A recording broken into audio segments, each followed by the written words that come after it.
Hi guys, so I'm about to sleep.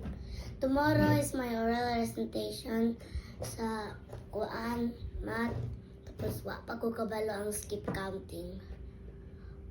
Kung saan naman ko kabalo, tapos division na katungan sa subject. First kay minus, tapos second kay plus. Division naman tapos wa pa man ko kabalo kay akong kuan grandma, akong lola kay wa naman nag-tutor sa kuha.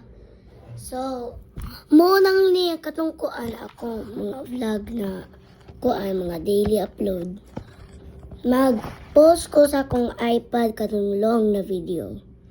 Tapos ang akong cellphone ako at akong kuan iPhone akong papa, pwede ko mag-post ana ng shorts. Muna nakita ko nag-smooth vids ko. So anyways, bye mga tuske.